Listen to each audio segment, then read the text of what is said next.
Halo nakama squad, kembali lagi bersama Nakama Aquatic. Hobi melihara ikan hias bisa dibilang gak ada matinya. Walau sejak tahun 1970-an udah menjadi hobi utama banyak masyarakat di Indonesia. Dan ikan hias tetap berubah-ubah, mirip kayak tren fashion atau teknologi. Perubahan tren ini bisa membuat jenis-jenis ikan yang dulu laris manis jadi mulai ditinggalkan oleh penghobi. Dulu, jenis-jenis ikan ini punya harga yang cukup mahal.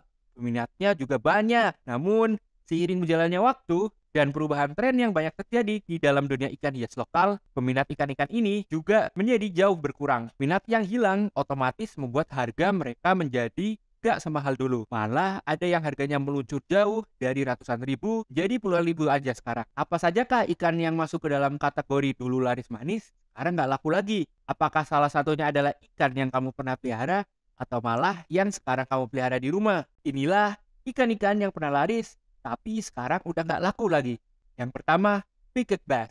Dilansir dari beberapa artikel yang aku baca, diperkirakan picket bass pertama kali masuk ke Indonesia pada tahun 1985.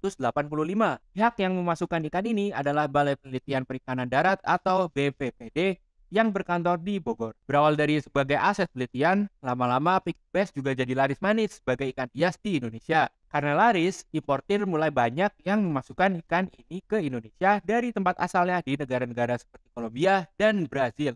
Walau tercatat udah jadi ikan hias di Indonesia pada tahun 90-an, namun popularitas ikan ini semakin menanjak di dekade 2010-an. Pada masa itu, hobi melihara ikan hias predator emang menjadi salah satu hobi yang mulai populer. Mereka yang tadinya memelihara ikan macam mas koki, Lohan, dan Oscar mulai berpindah dan melirik jenis ikan yang lebih eksotis. Nah, picket bass menjadi salah satu pilihannya. Salah satu jenis picket bass yang pertama kali populer adalah Cichla monoculus. Picket bass yang berasal dari sungai Amazon ini memiliki warna hijau yang cerah dengan sedikit motif berwarna hitam dan palet-palet warna oranye di tubuhnya. Dengan tampilan yang sangat menarik ini, ikan yang sering disapa sebagai pibas mono ini gak perlu butuh waktu lama buat membius para penghobi ikan hias. Penjualannya semakin marak dengan harga yang cukup tinggi. Dulu, picket bass mono bisa dijual di angka 200 sampai 500 ribu untuk ukuran dewasanya. Karenanya, picket bass mono gak butuh waktu lama buat dibudidayakan di Indonesia. Breeder lokal udah bisa menernak ikan ini di tahun 2013-an. Karena udah bisa diternak, harganya juga bisa menjadi lebih murah karena stok di pasaran udah gak lagi bergantung pada ikan-ikan impor. Hasilnya, picket bass makin laris di pasaran karena harganya yang makin terjangkau. Setelah picket bass mono, banyak lagi jenis picket bass lainnya yang dimasukkan ke pasar lokal buat meremehkan tren pibas yang lagi happening. Jenis pibas kayak pibas Orinoco, Azul, Elberry, Intermedia, dan lain-lain menjadi pilihan bagi para penghobi ikan hias predator di sini. Enaknya lagi, pibas adalah tipe ikan predator yang cukup akur jika dipelihara dalam satu akuarium secara bebarengan. Karena itu,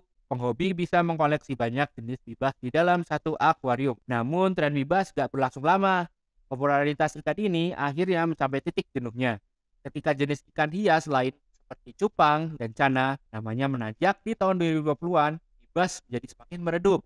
Sebab utamanya ya karena titik jenuh para penghobi yang udah mulai bosan buat pelihara ikan ini. Di sisi lain, semakin banyaknya ikan oplosan alias jenis pibas hasil kawin silang yang menjadi problematika lainnya. Banyak pibas jenis tertentu yang ternyata adalah hasil kawin silang. Rancunya, hal ini membuat orang jadi takut buat beli pibas.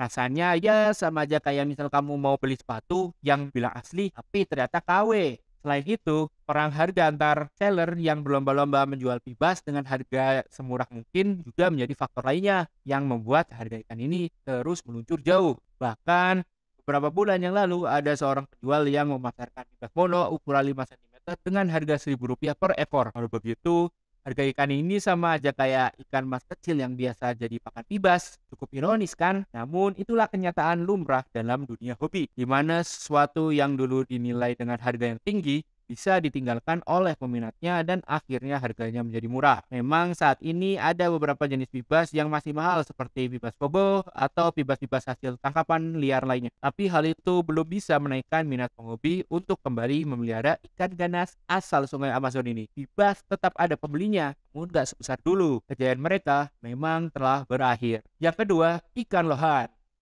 Di tahun 2000-an lalu, ikan lohal jadi sebuah tren besar berbarengan dengan ikan cupang banyak masyarakat yang kesengsem dengan keindahan ikan ini. Apalagi memelihara ikan lohan memiliki keasikan tersendiri. Soalnya ikan ini nggak sekeren pas ukuran masih kecil. Para penghobi mendapatkan pengalaman unik karena melihat ikannya bertransformasi dari yang tadinya berwarna polos mirip ikan mujair jadi berwarna cantik dengan tampilan mengagumkan khas ikan lohan. Ikan ini memiliki kepala yang besar dan bulat dengan warna-warna yang cerah dan kontras yang sangat menarik. Popularitas ikan lohan semakin menanjak hingga akhirnya banyak kontes adu kualitas ikan yang diselenggarakan di banyak kota di Indonesia. Dengan adanya kontes, peminat ikan ini juga menjadi semakin banyak. Ikan lohan pertama kali dikembangkan di Malaysia pada akhir tahun 1990-an dengan cara mengawinkan beberapa jenis ikan siklit. Ikan ini kemudian menjadi sangat populer di Asia, terutama di Indonesia, Tiongkok, dan Thailand. Nah, keindahan warna dan bentuk kepalanya khas, ikan lohan jadi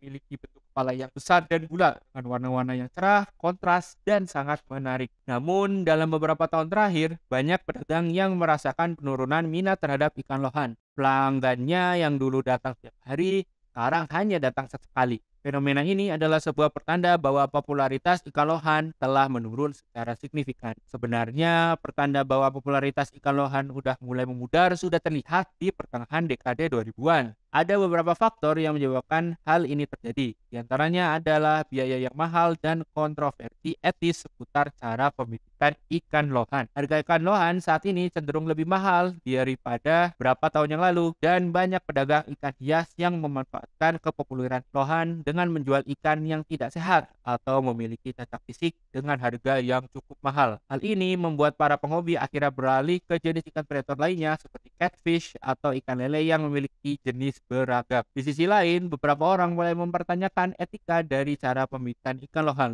Beberapa orang menganggap bahwa ikan lohan yang dibibitkan secara buatan dengan cara menghilangkan beberapa jenis ikan siklit adalah tidak etis dan menyebabkan kerusakan pada genetika ikan. Fenomena ini dianggap kurang etis karena ikan lohan bisa dibilang merupakan ikan hasil rekayasa genetik dengan segala keterbatasan fisik yang bisa membuat hidup mereka menjadi tersiksa. Namun, faktor ini terbilang masalah minor aja yang membuat ikan lohan popularitasnya turun karena penghobi udah mencapai titik jenuhnya. Sebuah problematika yang juga menimpa ikan bebas di bab sebelumnya. Faktor lainnya adalah biaya pemeliharaan ikan lohan yang cukup besar dan treatment yang cukup rumit. Memelihara ikan lohan membutuhkan satu akuarium untuk satu ikan. Berbeda dengan cana yang juga memerlukan satu akuarium untuk satu ikan. Lohan membutuhkan akuarium dengan ukuran yang lebih besar. Terus memelihara lohan juga butuh filtrasi yang baik sehingga keluaran buat bayar listrik juga bisa membengkak. Berbeda sama cana yang walau sama-sama galak tapi tetap bisa dipelihara tanpa filtrasi dan di akuarium berukuran kecil. Pengeluarannya jelas lebih kecil daripada memelihara ikan lohan. Saat ini, kontes lohan masih banyak digelar di seluruh Indonesia. Peminatnya juga masih ada, namun jelas jauh lebih sedikit daripada di beberapa dekade lalu. Harga ikan lohan memang masih tinggi, namun peminatnya menjadi lebih sedikit. Popularitasnya emang nggak sengetop dulu lagi. Yang ketiga, ikan red devil.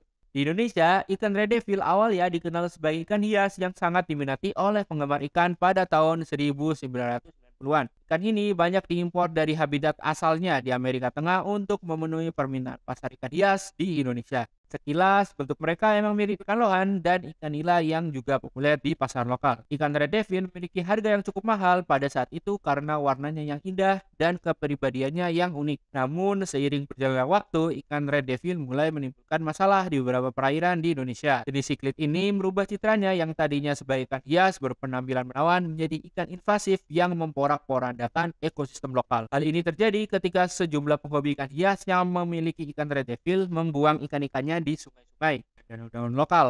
Gak disangka, ternyata ikan red devil mampu beradaptasi dengan cepat dengan lingkungan baru dan berkembang biak dengan cepat. Akhirnya, ikan asing yang berasal dari wilayah dengan jarak ribuan kilometer dari Indonesia ini diami banyak banget sungai lokal dari Sabang sampai Merauke. Keberadaan ikan berwarna oranye ini tercatat di Danau Toba, Danau Sentani, Sungai Citarum, Waduk Jatiluhur, dan banyak lagi. Di mayoritas tempat tersebut, populasi ikan ini cukup membludak. Bersama dengan ikan sapu-sapu, si setan merah ini menjadi ikan invasif paling buruk yang hidup di ekosistem lokal. Ikan ini memiliki kebiasaan yang memakan segala jenis makanan, termasuk ikan-ikan kecil dan serangga. Hal ini menjadikan ikan red devil sebagai predator yang ganas bagi ekosistem perairan. Populasi mereka menjadi salah satu penyebab mengapa banyak jenis ikan endemik lokal yang menghilang dari alam. Kemungkinan telur-telur ikan endemik ini disantap oleh si setan setan merah, sehingga akhirnya populasi mereka menjadi menurun, sedangkan si setan merah semakin banyak. Ketika ikan red devil mulai menyebar dengan cepat dan merusak ekosistem perairan, maka pihak pemerintah pun mulai mengambil tindakan. Pada tahun 2012, ikan red devil masuk ke dalam daftar 100 spesies invasif dunia yang berbahaya bagi ekosistem perairan di Indonesia. Kemudian, pada tahun 2018, ikan red devil dilarang untuk diperjualbelikan di Indonesia, sehingga menjadikan ikan ini sebagai spesies ikan hias yang tidak boleh dipelihara dan diperjualbelikan lagi di Indonesia. Tapi, apakah benar ikan ini udah nggak boleh diperjualbelikan? Nyatanya, banyak pedagang yang masih menjual ikan ini. Butuh sebuah kesadaran untuk memberikan batasan agar ikan red devil gak lagi lepas ke alam liar. Kementerian Kelautan dan Perikanan juga kudu menyiapkan opsi untuk membasmi populasi ikan ini di alam liar. Berbeda dengan jenis siklit lainnya, kayak ikan nila dan ikan mujair, ikan red devil ini dagingnya gak enak. Jadi masyarakat juga gak minat buat mengkonsumsinya. Akhirnya mereka gak punya predator alami di alam dan menjadi spesies yang dominan. Setan merah bukan cuma Manchester United, ada pula setan merah lainnya yang kelakuannya emang lebih mirip setan, ganas dan mengancam. Mereka adalah red devil cichlid. Yang keempat, Channa asiatica. Pas Channa mulai dipelihara oleh banyak orang di tahun 2020 lalu, salah satu jenisnya yang paling populer adalah Channa asiatica. Ikan Channa asal China ini diminati oleh banyak penghobi karena tampilannya yang menarik. Channa asiatica memiliki bentuk tubuh yang khas dengan kepala besar dan lebar, serta tubuh yang berbentuk silinder memanjang. Ikan ini juga memiliki sirip yang cukup besar dan panjang, serta sisik-sisik yang tebal menutupi seluruh area tubuhnya. Warna dasar tubuh ikan Channa asiatica adalah keabuan atau coklat, dengan bintik-bintik putih atau merah pada sisik-sisiknya. Ukuran tubuh ikan Channa asiatica bisa mencapai 30 cm dan memiliki berat yang cukup berat untuk ukuran ikan air tawar. Channa asiatica dikenal dengan dua variannya yang paling terkenal, yaitu varian WS atau White Stripe dan S atau Red Stripe. Di tahun 2020, harga ikan ini mencapai 250.000 untuk ukuran 3-5 cm. Itu buat yang WS. Kalau yang RS harganya jauh lebih mahal. Emang pada saat itu harga Channa asiatica emang mahal banget. Namun ikan ini ternyata suka banget berkembang biak. Tahun 2021 banyak Channa asiatica berukuran besar yang masuk ke Indonesia. Ukurannya bisa dibilang indukan, sekitar 30 cm. Hal ini membuat banyak orang tertarik buat membeli sepasang Channa asiatica buat diternak sendiri. Masuknya ikan-ikan indukan ini kayak bencana di dalam berkah. Nah, ikan-ikan indukan ini berhasil bertelur secara terus-menerus dalam jumlah yang banyak. Katanya Channa asiatica bisa bertelur hampir setiap minggu. Mereka yang punya indukan Channa asiatica jelas full senyum karena ngelihat ikannya bertelur. Masalahnya, yang bertelur gak cuma satu pasang, hampir semua indukan yang masuk ke Indonesia sebagian besar bisa berkembang biak di sini. Alhasil, stok baby Channa asiatica di pasaran jadi sangat membludak. Di sisi lain, penghobi lagi minat banget sama jenis Channa lain seperti Suwarti, Andrao, dan Auranti. Akhirnya, stok yang banyak dan peminat yang mulai menurun membuat harga Channa asiatica di pasaran menjadi semakin jatuh. Bahkan Channa asiatica dijual dengan harga hanya 10 ribuan aja per ekor untuk ukuran 5 cm, berbanding jauh dengan apa yang terjadi di tahun 2020 lalu. Dari semua jenis Channa, jenis ini dan Channa pulchra merupakan dua Channa yang harganya semakin turun. Sebabnya karena mereka udah bisa dibudidayakan dan peminatnya yang telah menurun. Berbeda dengan Channa Auranti yang harganya lebih fluktuatif, terbilang sangat stabil. Agar Channa asiatica tetap dikenal, jenis baru seperti Channa asiatica kalimaya diperkenalkan ke pasaran. Saat ini harga ikan ini terpantau stabil. Di pasar ikan hias seperti Jatinegara terlihat bahwa Channa asiatica masih memiliki banyak peminat. Harganya juga dijual tinggi. Namun yang jelas, popularitas ikan ini nggak lagi sementereng di tahun 2020. Begitu juga dengan harganya. Yang kelima, ikan predator lainnya. Selain beberapa ikan di daftar sebelumnya, ada beberapa jenis ikan predator lainnya yang dulu pernah diminati. Namun sekarang nggak lagi dilirik. Ikan-ikan seperti red tail catfish, pacu, ikan palmas, ikan Oscar, dan beberapa jenis lainnya memang memiliki bentuk tubuh yang gagah dan menarik, tak memiliki sifat predator yang memukau. Namun, seiring berjalannya waktu, minat masyarakat terhadap ikan-ikan predator ini semakin menurun. Pada awalnya, ikan predator dianggap memiliki daya tarik tersendiri bagi para penggemar ikan hias. Bentuk tubuh yang besar dan gagah serta sifatnya yang memangsa ikan-ikan kecil di dalam akuarium membuat ikan-ikan predator menjadi primadona di kalangan para penggemar ikan hias. Selain itu, beberapa spesies ikan predator juga diklaim memiliki kemampuan untuk meredakan stres, sehingga menjadi pilihan bagi orang-orang yang ingin merelaksasi diri di depan akuarium. Namun, seiring berjalannya waktu, minat masyarakat terhadap ikan-ikan predator ini semakin menurun. Biaya pemeliharaannya yang cukup mahal menjadi salah satu faktor utama. Pasalnya, memelihara ikan predator bukanlah hobi yang murah. Ikan-ikan predator ini butuh pakan hidup agar terlihat menarik. Satu kantong berisi ikan mas kecil bisa memakan biaya sekitar Rp10.000. Dalam seminggu, penghobi seenggaknya harus memberi makan ikannya sebanyak 3-4 kali. Selain itu, akuarium yang dibuat untuk memelihara ikan predator juga nggak boleh kecil.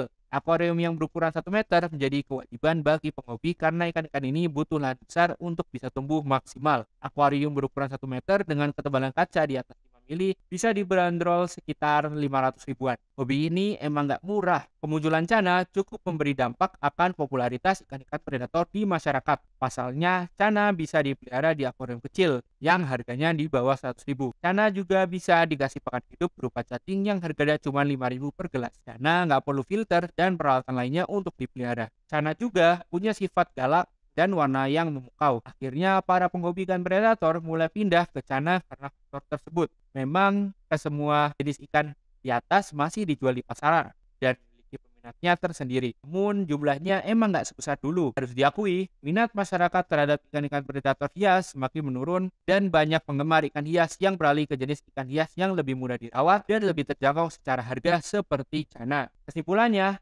berubahnya tren ikan hias itu biasa. Hal ini merupakan tanda bahwa hobi kesayangan kita semua ini tetap relevan karena penghobinya selalu menginginkan sesuatu yang baru. Balik lagi, kecintaan terhadap ikan hias sebenarnya bukan diatur oleh tren. Hanya jenis-jenis ikan di atas memang masih memiliki peminatnya. Walau jumlahnya udah nggak sebesar dulu. Hobi ini adalah masalah preferensi pribadi. Jadi kamu bebas memilih ikan apa aja untuk dipelihara. Gak perlu ikut tren, selama kamu suka sama ikannya, silahkan kamu pelihara. Pastinya dengan cinta dan kasih sayang ya.